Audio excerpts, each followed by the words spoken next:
Cutting corners is a great way to save on time, as long as you don't care about the quality of your work.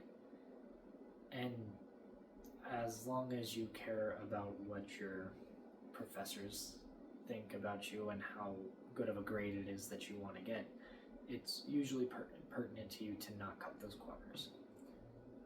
But the question that I had is, what if you can still save on time, show the most amount of work while putting in the least amount of effort? While I've been going through college, there is a particular subject that I've been looking into that has been helping with this, which is interdisciplinary studies. Now, Oregon State University defines interdisciplinary studies as a method or mindset that merges traditional educational concepts or methods in order to arrive at a new approach or solutions. And this mindset is actually used within most types of general education, and it's, when you start to think about it, it becomes relatively obvious that this mindset is used within like high school or even just your general education classes in ISU. And it's just taking multiple ideas, putting them together, and it allows you to be able to think critically or just go about things in a new way. And ISU's general education classes specifically state that they help you with communication, quantitative reasoning, research, and critical thinking skills.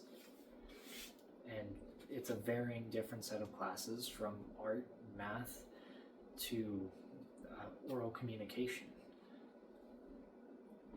And they do this in such a way that makes sense when it's broken down. So objectives 1 through 4 usually can contribute to things like interpretation.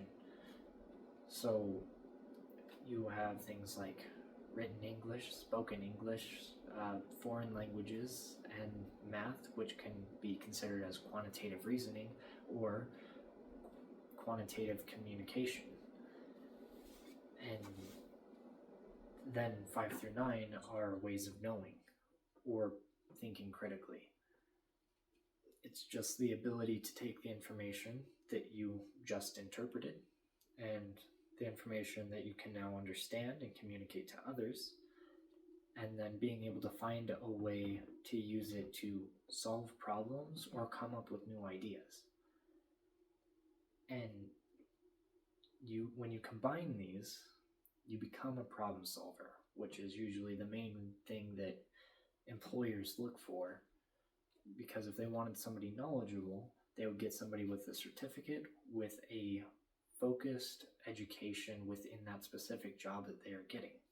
Whereas bachelor degrees or master's degrees or even PhDs, it's relatively as an umbrella. It's so that you can answer those questions that people don't have the knowledge to answer. And this class even tells you right at the beginning about ways that you can use this in almost every single part of your life. And most of the other general education classes, they tell you the same thing, which kind of leads me to my next point, which is most of these things are useful, but most people don't care about it enough, and they don't value enough to practice this mindset in their day-to-day life. And it just means that they have to learn the same thing over and over and over again, sometimes just in different flavors. And it's a waste of time. You can save yourself time by being able to just use this way of thinking, of using different subjects in your day-to-day life. And even the idea of a degree is to form new ideas. And you can't do that if you keep on forgetting what it is that you've learned. There was a study in the medical field, which is especially pertinent in the medical field because you take multiple disciplines that are specialized, and they have to talk with each other regularly. And BMC Medical Education in 2023 did a study showing that the importance of knowledge perceived showed varying degrees of understanding for epistemology within this specific study. And it takes a lot of communication, and it takes a lot of understanding from different topics in order to understand epistemology. And students that didn't value it, they didn't collaborate within work, they didn't practice what it is that they were learning regularly, and they just didn't learn as well as other students who valued the knowledge that was being given. And most things in life have multiple disciplines integrated into it. For instance, within my major, computer science, you have electromagnetism, which is a form of physics. You have math, and you also have logical reasoning, and they all coincide together for one subject. And it's just, again, it just goes back into that efficiency of don't learn something twice while going through college.